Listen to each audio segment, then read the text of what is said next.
Planet Magazine. Also known as Wednesday 13. Welcome to Brutal Planet Magazine. Welcome to Brutal Planet Magazine. Welcome to the video. Welcome to Brutal Planet Magazine. You're listening to Brutal Planet. Hey, what's up, everybody? CJ Pierce here from Drowning Pool, and you listen to Brutal Planet Media right here. Get yourself. Hey, I'm Steve from Within the Ruins, and this is Brutal Planet.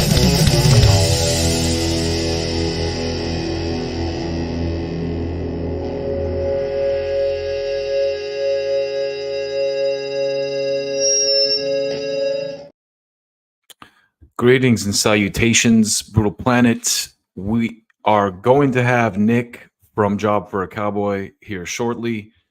I'm sure that he's doing a round of interviews, so he's probably just running a couple minutes late, but he will be here soon. And I'm pumped to talk to him about their new record because it's one of my favorite metal albums that I've heard so far this year. I mean, it's early in the year, but I was already pretty hyped on it at the end of last year when I heard the single The Agony Seeping Storm, which is fantastic. And Nick is a guy who's been in a bunch of different bands. He's been in the metal world for a while. So anyway, let me just make 100% sure that I didn't get a last minute cancellation here. Oh, there he is right there. Amazing. Let's bring him on. One of the hosts here. Nick, how you doing, man? How you doing? Let me see if I got HD. Okay. Audio. Can you hear me? Okay. Volt. And Volt. Let's see if this works. Check, check. Can you hear me? Right. I can hear you. Yep. Okay, cool. I got you now. I had to go adjust the settings. I've not used All this. right, great. This is StreamYard. This is cool. Yeah. Is this your first time using it? Yeah. Yeah. It's always Zoom these days, so it's cool to use something different. I like it.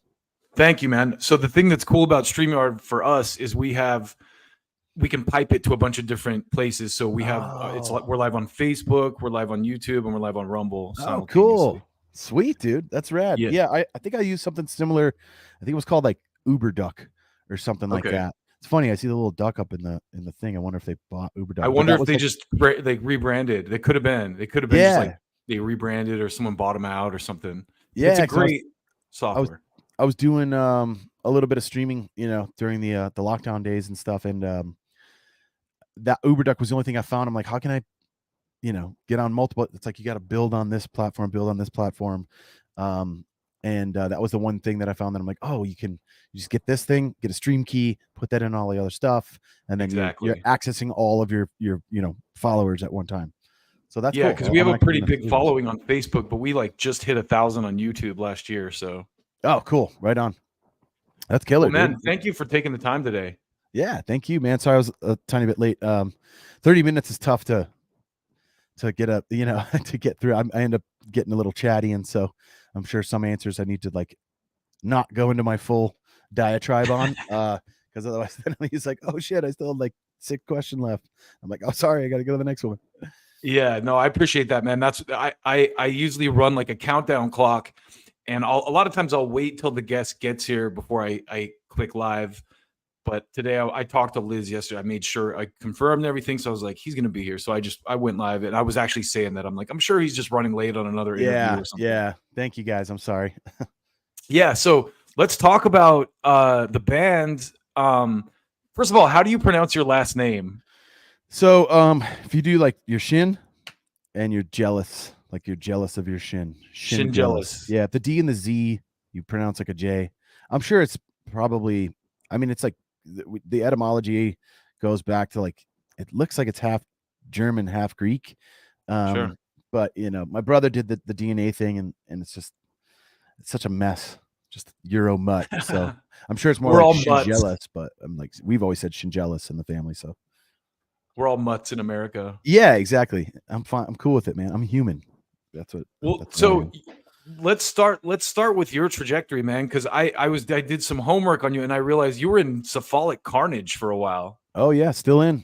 Never joined in 06, and we're still going. It's just weed became legal, and that was kind of the band's big goal.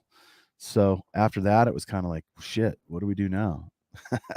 But no, That's we do have. amazing. There's like honestly an hour and a half at least worth of music of guitars worked out, and probably 3-4 songs like worked out with drums and bass, and it's just So you guys have new stuff coming out. yep. I mean, we'll see how long. I'm saying hopefully 2025. Maybe. It's That's so so hard cool. to. It's so just once we get towards late 30s and 40s and stuff for dudes in the band, it just seems it's not like you're in your 20s like we have to do this, like there's Yeah. this patience element that you have to kind of really put into play.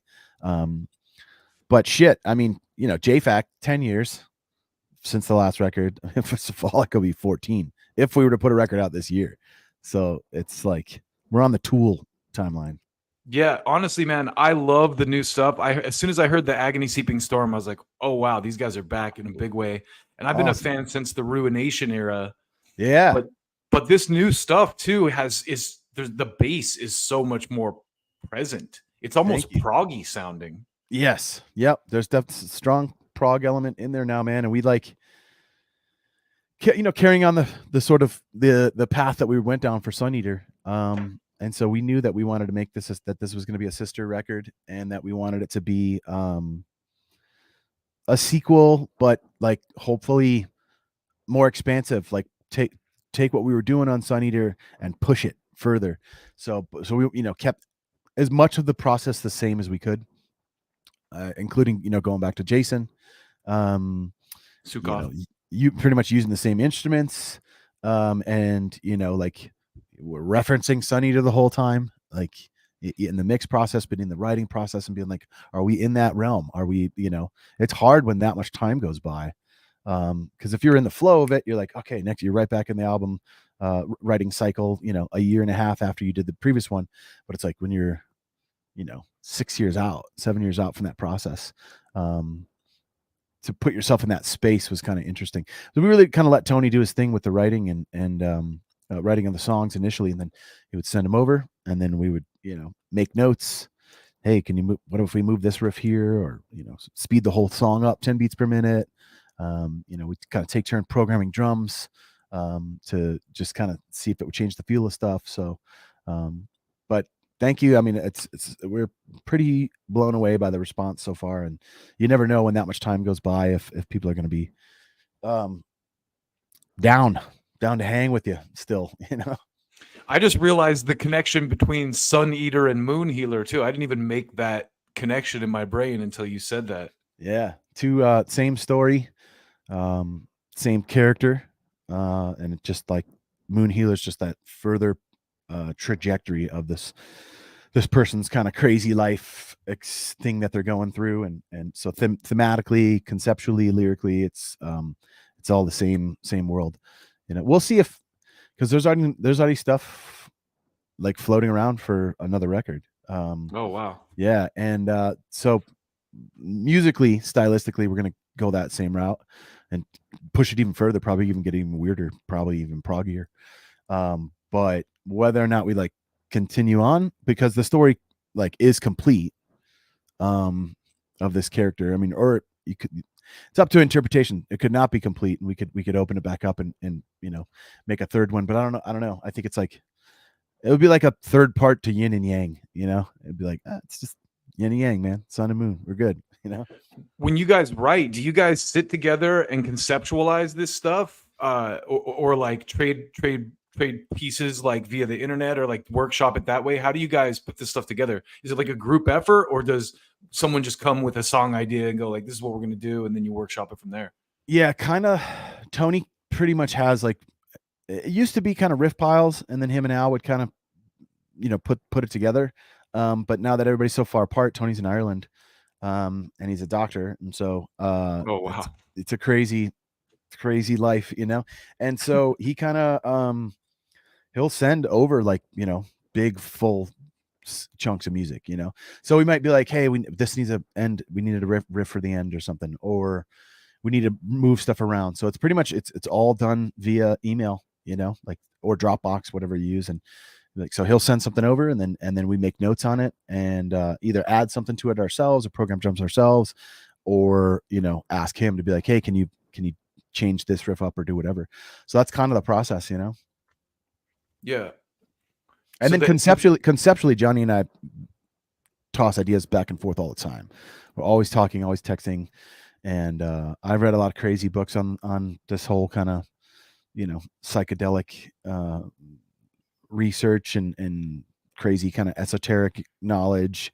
And then Johnny has as well, and so we would kind of like send each other stuff, you know. I mean, he ultimately obviously writes all the lyrics and he's brilliant at it. But yeah, like that same thing with videos, you know, we're tossing ideas back and forth, screenshots of like colors that we dig or shot types that we dig, and tying in all the concepts of the records, and trying to show them visually in the videos as well. So collaborative effort for sure, but it definitely has like a starting point with Tony, and then it you know, bounces back to us, and then Jason Sukoff gets involved, and then hopefully we end up with something cool. Yeah, I love the record. I'm excited for it to be out to the I mean, you guys have released a lot of singles off it too. Going back a little bit though, I'd like to know kind of like your origin story a little bit. Like, how did you get into metal? What are some of your influences? How did you get started in playing bass and everything? Sure. So you know, grew up in I'd say my most formative music years I was living in Wisconsin. Born in Denver, Oh, wow. and lived here my whole life. My parents are both from Wisconsin though. And when we were back there, my cousins were real close with my mom's twins, kids. You know, we're more like brothers than cousins, and there's 4 of them, and all, you know, so they were kind of like the older, except for my cousin Brady. But so they would kind of like it was cool to see what they were into. They would be like, hey, listen to this.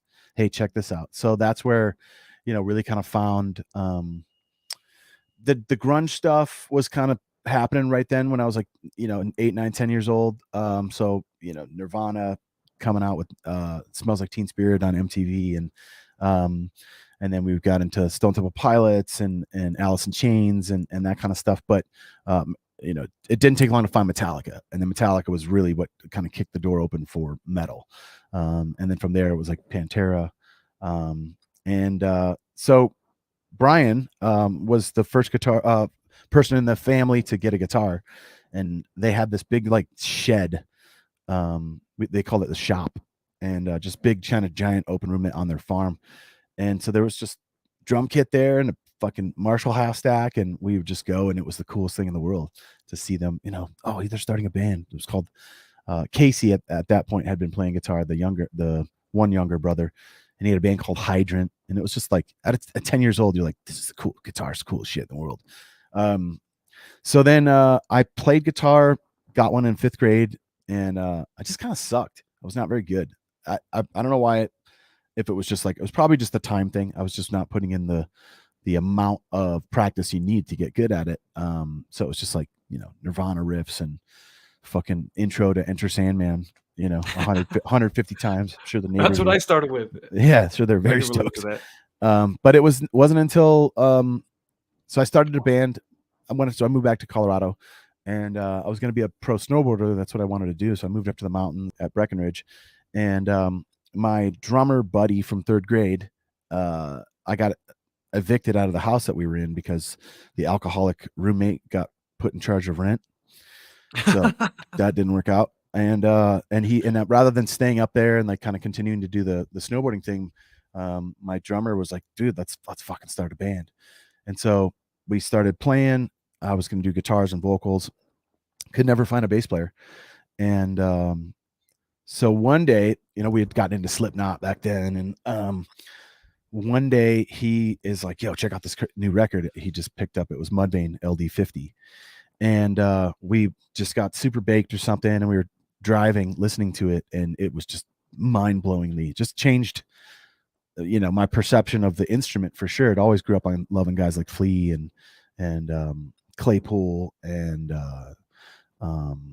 you know, Cliff Burton, Jason Newsted, that kind of stuff. But hearing the roles be reversed almost for the first time, where the bass was this prominent melodic like motif creator in the music, and the guitar was kind of doing more what a bass would do, I guess, like just kind of rhythmic, standard, like just kind of setting up a rhythmic thing. And I just loved it. We stayed in the car. We're wherever we were going at the time. We have to finish this. And I was like, I'll fucking play bass. And so that's what changed it for me. And I had a motorcycle I got for this old like 82 Yamaha Maxim 650. My dad bought me for high school graduation. Old like Chips bike, but it was fun. But sold that and was like, what does Ryan play? Figured out what he played. And I was like, I bought what he got because I was trying to get that tone.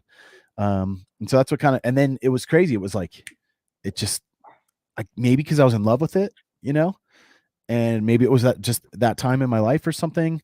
But it just progressed so much faster on the bass than I did at guitar. It was like, within 3 or 4 months, I was like, ripping pretty fast with triplets and all that kind of stuff. And I still to this day love the instrument. I love having it in my lap. I have one on my couch like all the time. Whenever I'm watching TV, there's a bass in my lap. I love the feel of it. So I think like that falling in love with it made it a lot easier to progress faster. And so then that led to that first band was called Ain Matter. And then from there I got into Cephalic Carnage in 2006. And then Cephalic, went out and toured, became friends with some of the Job for Cowboy guys. So when their bassist left, joined that band. And then when JFAC kind of took a hiatus there, then I joined Havoc. And then now I'm playing in this band King as well, KYNG. And I'm a ghostwriter for this thing called Nuclear Power Trio. They don't know that I'm a ghostwriter, but I write all the bass parts. So it's just kind of, and I've never like quit a band, which is funny. I did quit Havoc once, but I'm kind of playing with them again now. So it's like, I'm just, not permanently. Right. You just have to like, it's like until you get in, unless you're playing in like a legacy band where you're playing arenas, if you want to be a full-time musician, like it almost requires being in multiple bands, a bunch of bands. Yeah, man, I'm so glad you brought up the Mudvayne thing because that's honestly what I heard when I heard this new stuff. That I was like, wow, I haven't heard bass this good on a metal track since Mudvayne. Yeah. I'm trying to. I talked to Ryan. Ryan's actually become a really good friend of mine, which is it's surreal, that I'm like, yeah, it's my buddy Ryan. But it just so happened like I was endorsed by the same company, and then we met via that out at like NAMM and going over to Germany and doing these bass camps where you just like these giant bass hangs. And so I try to like not copy him, I mean, I still to this day have never learned a Mudvayne song. I know everybody learns Dig, the burper ding. Yeah. But it's like a meme. Yeah, exactly. But I've never learned a whole song. I've always learned little pieces and stuff, but I'm not trying to like be Ryan or I think it's just like you have this overall sphere of your playing, and I end up trying to incorporate stuff that I like from anybody that I hear that is doing something cool, whether it's a guitar technique or bass technique. So I mean, there's a little stuff from Claypool I bit. Some Ryan Martini-isms, which it actually kind of took a little while to figure out how to do some of the things that like definitely people be like, that sounds like Ryan, where he'll do this thing where he does like an octave, just play an octave and like either kind of down strum it, or you can like, pluck it, both strings, but he slides super fast, slide up the neck immediately into vibrato, and then an immediate quick slide out. But like when you hear it, you're like, that's fucking Ryan's thing, so little things like that where you could like, they're like little nods to it. And I guess overall the tone is pretty totally. It doesn't sound like you're copying him at all, but the tone, it definitely, I could hear that. I was like, wow, because it comes through with the guitar in a way that bass doesn't normally do in metal. Yeah, I mean, you get these really highly condensed woods, very very dense hard woods, like Bubinga is on his like his thumb, but Warwick started using Ovencall, which is a little cheaper, a little easier to source than Bubinga, but it's very similar density. So it's just like naturally compressed wood, and then in conjunction with using like Wangi for the fingerboard and then bell brass for the frets. So on my MTD, I used all those same components, and you just kind of get this like presence in the mid range of the instruments and like the low mids, somewhere in like the 200 to 700 hertz range. And it just, it's like tough to mix it out. Even if you were to try to bury that in a mix, like it just pops out, Yeah. I think that's why so many people play that stuff, for rock. It's like rock and metal. If you want to be heard, that's why I don't really over distort stuff. I'll use distortion like an effect. But I don't really like to like have it be in my tone, because I feel like that sort of just naturally compressed, punchy, almost kind of like piano, like clean bass is sort of, I guess it's what I'm going for. It's what I hear in my head. It's what how I like to express my musical voice, man. Yeah, no, it's clear that you know what you're talking about down to the frequencies. So that's really cool. Yeah. So let me ask you this. The record comes out on the 23rd of February, because I'm sure you probably got to jump to another interview in the next 10 minutes or so. Yep. Mm-hmm. What are you guys doing once the record drops? Are you guys touring the US at all, in Europe, or like what are your plans once the album comes out? So trying my best to get those dudes to do stuff. Everybody does have like full adult lives besides me. Johnny's got a couple kids, 4-year-old and an 8-year-old and a wife and like a full-time serious job. And like I said, Tony's a doctor in Ireland. So, and then Al works for like the court system in New Hampshire or something. So, to get time off to go it's like we'd be on vacation time. Like they have to take their vacation time in order to do stuff. Man, it sucks it sucks so bad that a band like you guys has to like double with full-time jobs. Like that bothers me. I know. I mean, we've talked about it, and there's been some stuff where we tossed around like where the guarantee levels are at right now with the offers. Like if we were to do 3 months of touring a year or 4 months of touring a year, it could be pretty good. It's just everybody's just different people, just living kind of different lives now, and I don't know if they want to get back into that like road dog lifestyle. But we did the Blue Ridge Rock Fest, and it was a blast, and everybody had a lot of fun, and the vibe and the chemistry was all there, and it was a blast. And we talked afterwards, and we're like, we got to do more, So there's one thing that's confirmed for sure in the fall. Can't say it yet because it's not announced yet, but so there'll be one thing for sure, and then trying to work out something else sooner than the fall. But it's just all up to the scheduling. You know what I mean? Yeah. Even if you guys can do some festival shows in the summer or something. Yeah. I think that's a good option, because the guys if you want to go out and do this again, like we want to see friends. Like I know I see all these people just because I still tour, but Johnny and Tony, they'll be, guys that we became brothers with in other bands when you go out and tour with them in Europe and Russia and all these different places. And they haven't seen those guys. And for, Tony is like, I think it's like an hour or two outside of Dublin. So, and Ireland's not always on the tour schedule for bands when they go to Europe too. So, there's a lot of friends that Tony hasn't seen in forever. So festival is cool because, your odds are there's going to be 10-ish bands that we're buddies with that we'll be able to be like, oh, what's up? It'd be like a reunion, Yeah. So I think a festival is probably a good shot. If you want to see JFAC, it'll probably be that. But hopefully, because we only get to play 45 minutes at a fest though. So hopefully we can work out some other stuff where we can actually play, more of this material we've come out with in the last, 10 years. Yeah. Even if it's a short like tour, it would be cool to see you guys do like a full, job for a Cowboy set.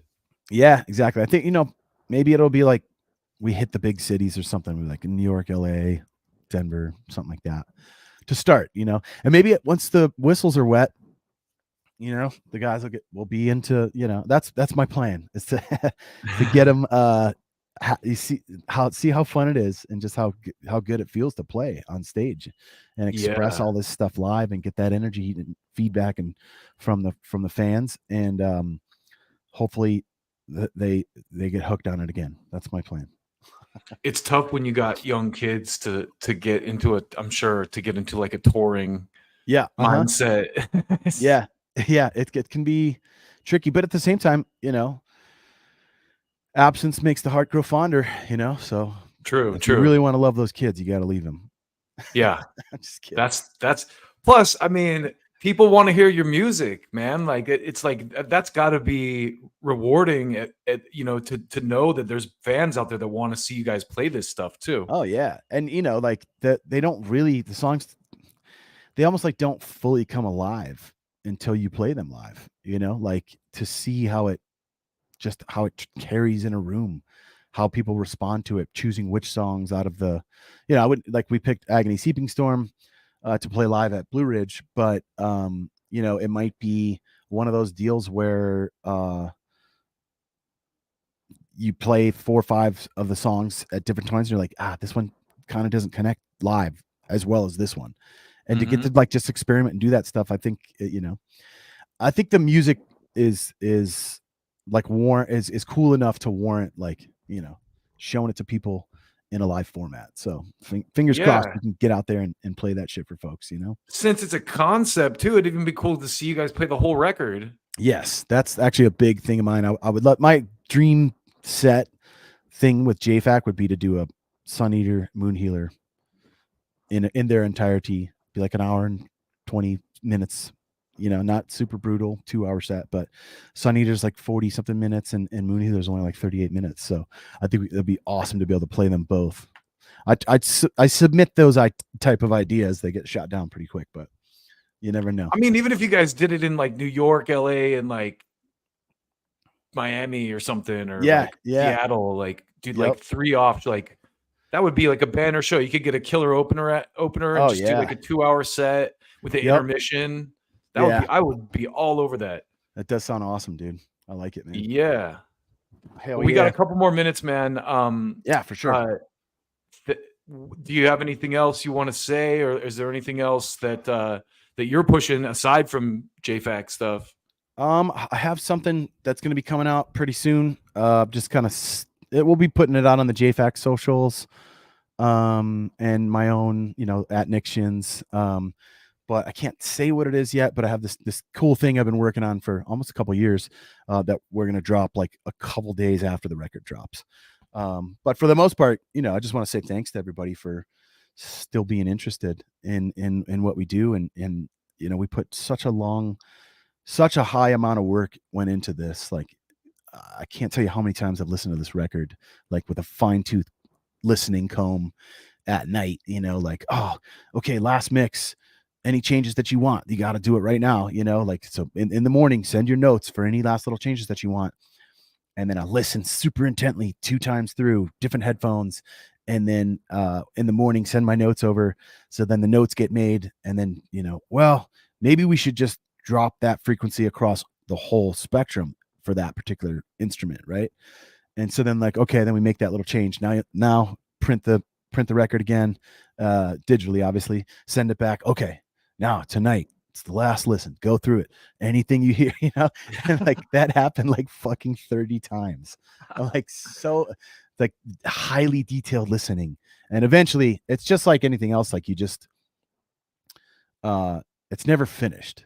You just turn it in, Right. So, but thank you. So that's really what I want to say. Just thank you to everybody for being interested in it. And it comes out less than a couple weeks away. And I hope everybody digs the rest of the record as much as it seems like they've dug the singles. And I'll try to keep putting videos out for it too, actually, because I love and having fun making videos with my buddy Kyle Lamar from Digital Mile. And it's fun to show that, like, to create a visual aesthetic to the sound. So keep an eye out for those as well. And thank you for having me, Dustin. I appreciate it, man. It was a great talk, dude. Yeah, man. Please come back through anytime. Whether it's with Job for a Cowboy, Cephalic Carnage, anything you're doing, man. Feel free to drop in and talk again. And cool. It's like I said, this is one of my favorite records of the year so far. It's early in the year, but I was already checking it out with the singles at the end of last year when they came out. I was like, oh, this is going to be good. So awesome. I'm really stoked. I've been listening to the advance and stuff, and it's fantastic. I can't recommend it enough to people that.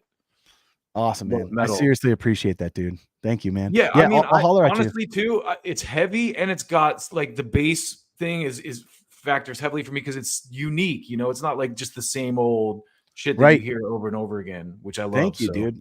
I really appreciate it, man. I'm sure you listen to a lot of stuff, and so it's high praise coming from somebody who is that involved in listening to new stuff, and I take it, man. I thank you so much, man. I appreciate Thank you, it. man. I'll holler No, at you. Yeah, we'll pop on again. I can hear that you guys put some heavy work into this project, and I think Cool. it paid off. So thanks, dude. I'll holler at you, man. Let's do this again. awesome, man. Thank you so much for your Okay. time. Take Yeah, care of of course, yourself. dude. Take care, brother. Peace, man. Peace. All right, that was Nick. He told me how to say the name Schendzielos from Job for a Cowboy. And dude is in Cephalic Carnage, which I just found out the other day. Cephalic Carnage is a sick band if you've never heard of them. I got into them in the early 2000s. They were kind of the part of the first wave of like math metal bands, like Dillinger Escape Plan, Kinderia, what's another band from that era? Between the Buried and Me. But yeah, Cephalic Carnage was kind of like at the helm, Botch, like at the helm of those like bands that like did weird timing changes and all that kind of shit. So anyway, that was a short interview, and I have a couple of clips I want to talk about. So let me just go to a quick card for a second, and let me pull up a clip for you. Give me just 1 minute. I'll be right back.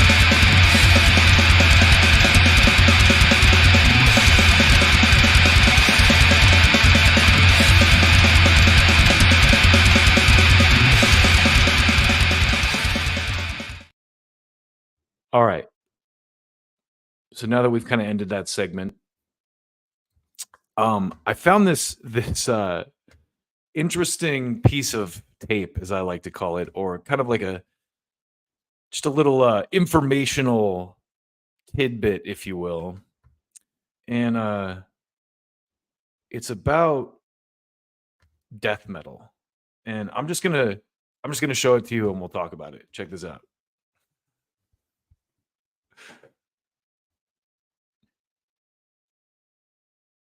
It's going to take it a second to load.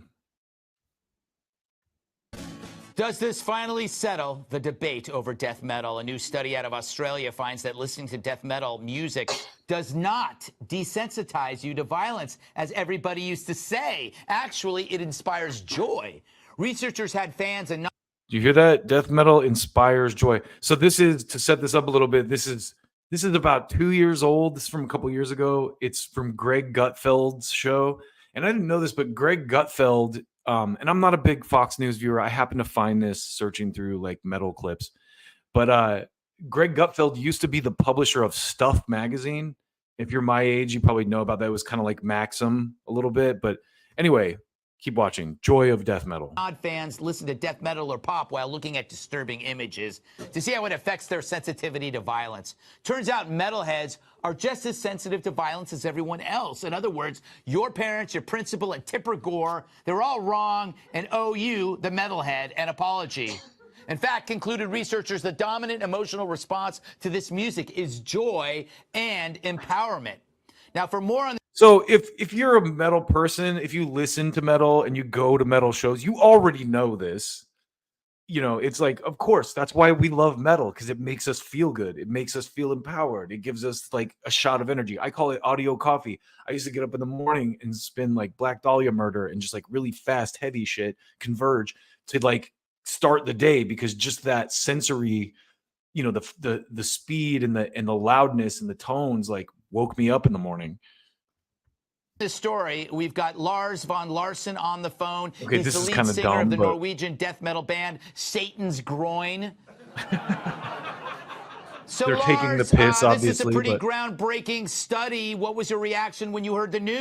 I don't think he should quit his day job, because this like his comedy side of things really isn't that great. But you know, I'll shut up. News.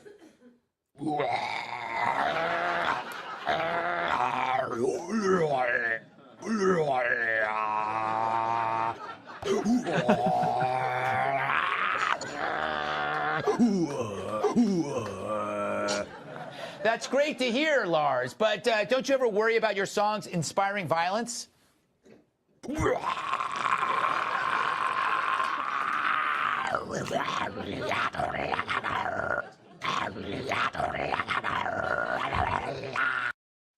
Right there, he kind of sounds like John Davis from Korn. I'm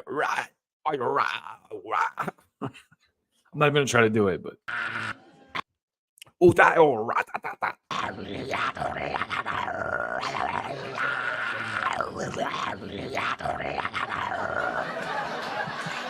can see that. It's really a great song. So do you worry this study will ruin your image in the world at large?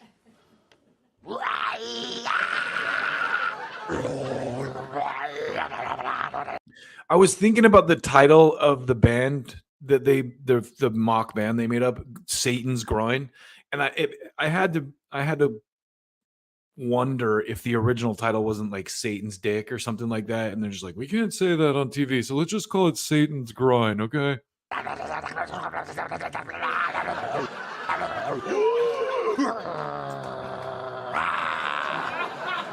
Well, thanks. I have been hitting the gym more often. You know, we should hang out this weekend, Lars.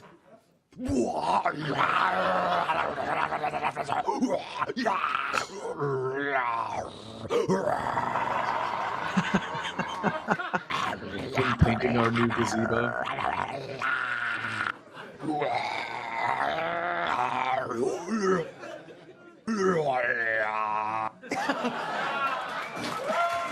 Fair enough.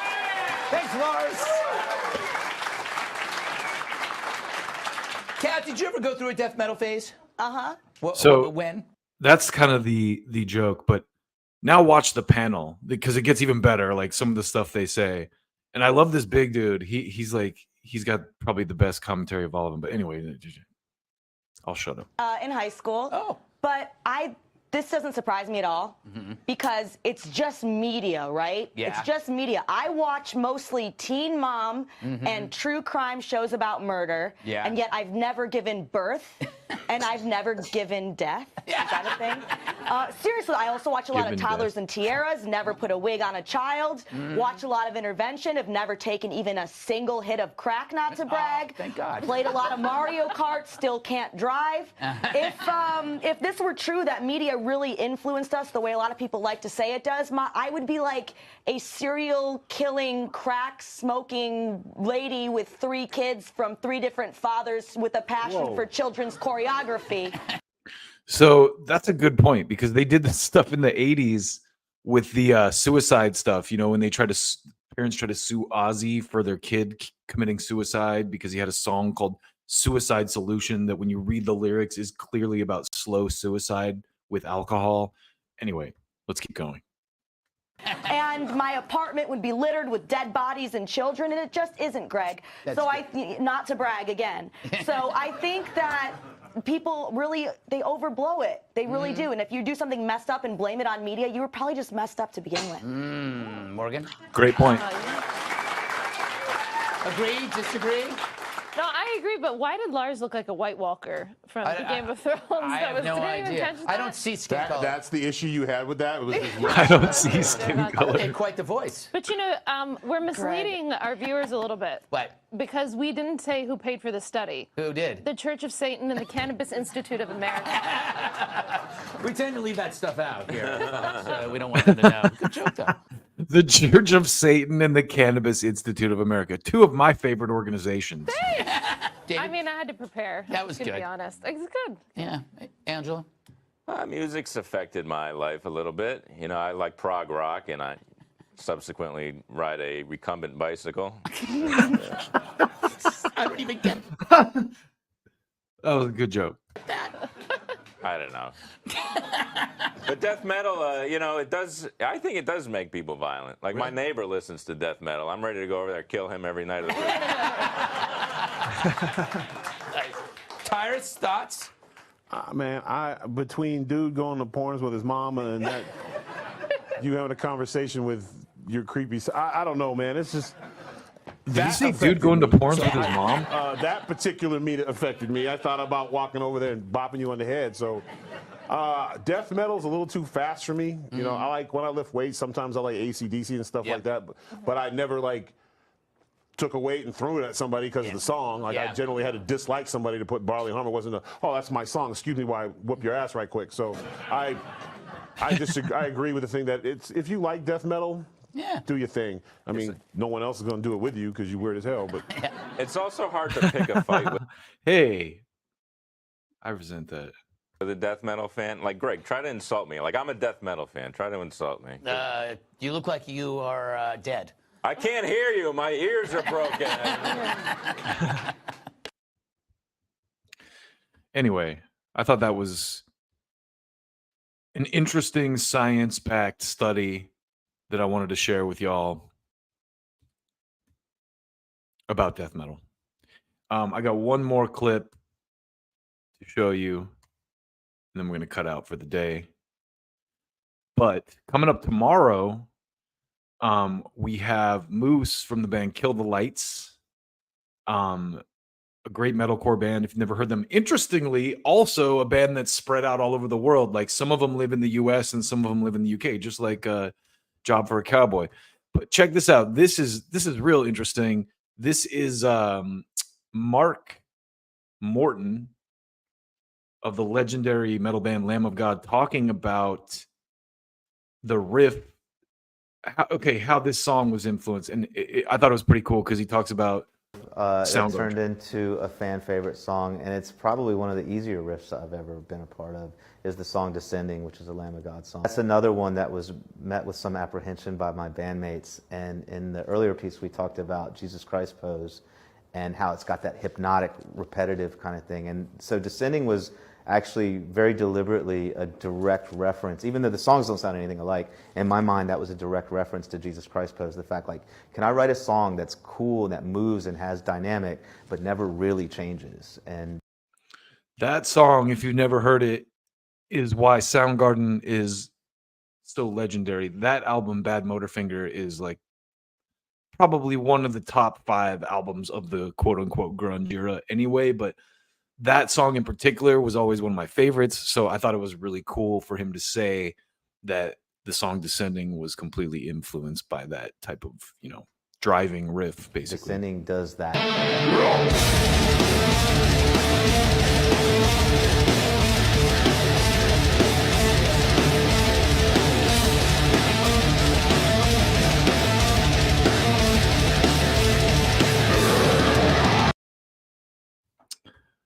All right, one more little clip here for you. I'm gonna collect more of these, but I've had these ones sitting in this folder for a minute. This is Mike Portnoy playing Nickelback. So we talked about this before. We talked about Mike Portnoy had this instance where he was gonna fill in for drums with Nickelback, but he'd never heard Nickelback, and so one of the segments that was left out of that was there was a point where he actually plays drums on a Nickelback song. So we're going to take you out today with Mike Portnoy playing drums on our Nickelback song. And the band doesn't mind me disclosing this. I got a call from Nickelback in spring of 22. No, never mind. That is the actual clip we showed last time. I thought I had the actual... Man, I suck. All right, well, I guess that's it for today then. If you stuck around, thank you. Big thanks to Nick from Job for a Cowboy for coming by. Check out their new record again. Moon Healer is out February 23rd. And right now they got a bunch of singles, The Agony Seeping Storm. And there's another one that they just put out that is so good. I'm going to say the name of it before we go because it's that good. I mean, all the songs on the album are good. It's interesting to hear that it's a concept. Beyond the Chemical Doorway. Very cool title as well. Anyway, thanks for hanging out. Tomorrow, we got Kill the Lights. Friday, we have a woman named Molly Diago. And Thursday, we got a guy named Mark Daly. And Monday, we have Soil. So booking a lot of great stuff. Going to have a lot of great conversations with some great bands. Today was no exception. And thanks again for sticking around. We'll see you next time, and keep it brutal.